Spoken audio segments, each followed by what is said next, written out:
तो जरूर जाएंगे, अब तो जरूर जाते हैं। आगे आगे जाते ये डूब गए। अच्छा जब डूब गए तो मछुआरे अछुआरे सब भागे, ले ले जाल भागे कोई इधर। अच्छा जाल जब कोई डूबा है तो जाल कहाँ डाला जाएगा, जिधर पानी का बहाव होगा। अच्छा वो महाराज बाहर निकले, बोले भैया, मछुआरों से बोले भैया, बोले हाँ महाराज, बोले आप लोग गलत तरफ जाल डाल रहे हो। बोले क्यों, जो व्यक्ति डूबा है वो धार की तरफ तो जाएगा। बोले महाराज वो जीवन में कभी सीधी नहीं चली, अब डूबने के बाद वो इधर नहीं, बोले इधर जाएगी। तो बोले जाल आप इधर मत लगाओ, बोले जाल को इधर लगाओ जिधर से जल आ रहा है। बोले जीवन में ये कभी सीधी नहीं चली, तो अब ये आज डूबने के बाद भी सीधी चलने वाली नहीं है। ऐसा ही है धुंधली का सिस्टम, धुंधली का जो प्रभाव है। बोले महाराज धुंधली तो बोले जो हमेशा लड़ाई झगड़े में विद्यमान रही, और जब ऐसी सब बातों को सुना तो धुंधली को जब फल दिया तो धुंधली ने फल को नहीं खाया। धुंधली मन में अनेकानेक विचार करने लगे।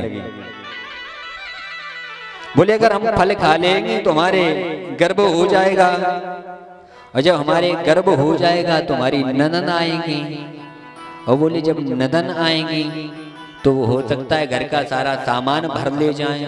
अच्छा यहाँ की इस गांव की माताएं ऐसी नहीं है, ये तो नंदन को फोन कर करके बुलाती, बोली दीदी जल्दी आओ और निक ले जाओ।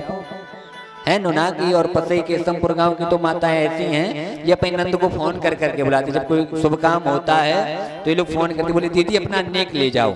धुंधली एक थी, बोली महाराज मान लो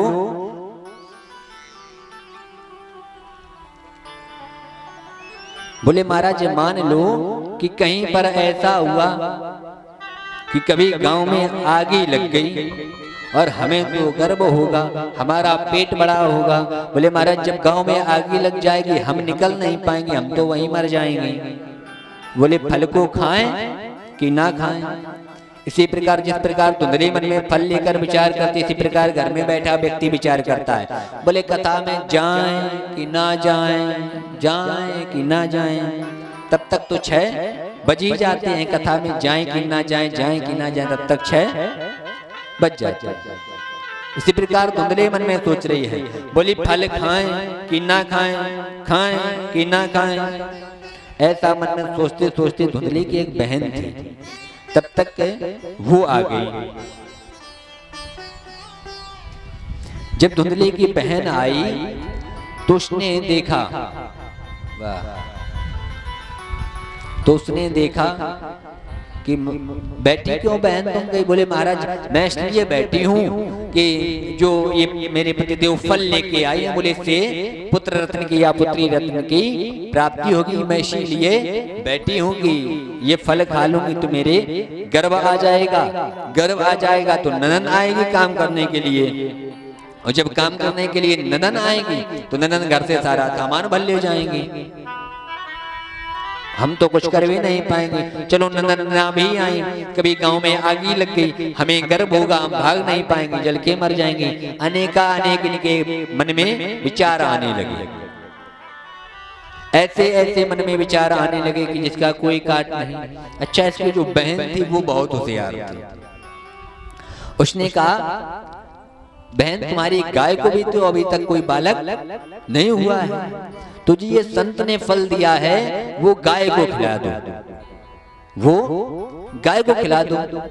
अगर संत का फल पक्का होगा तो गाय को बालक हो जाएगा, और मेरे गर्भ में जो बालक है वो मैं तुझे दे दूंगी, तो तेरा भी काम हो जाएगा। तू मुझे कुछ धन दे देना, क्योंकि मेरे घर में संतानें ज्यादा है, खाने को नहीं है, खाने वाले बहुत है लेकिन खाने को नहीं है।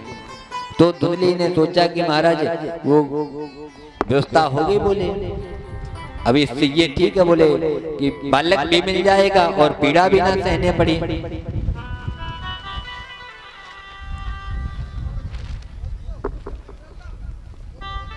तो बोले महाराज ऐसा जब मन में भाव आया कि बालक मुझे दे देना, अच्छा तब तक पर्दा खुलवा लो, सबके मन पर्दा पे लगे एक भजन और उसके बाद तब तक पर्दा खोल दो। काले कमले ने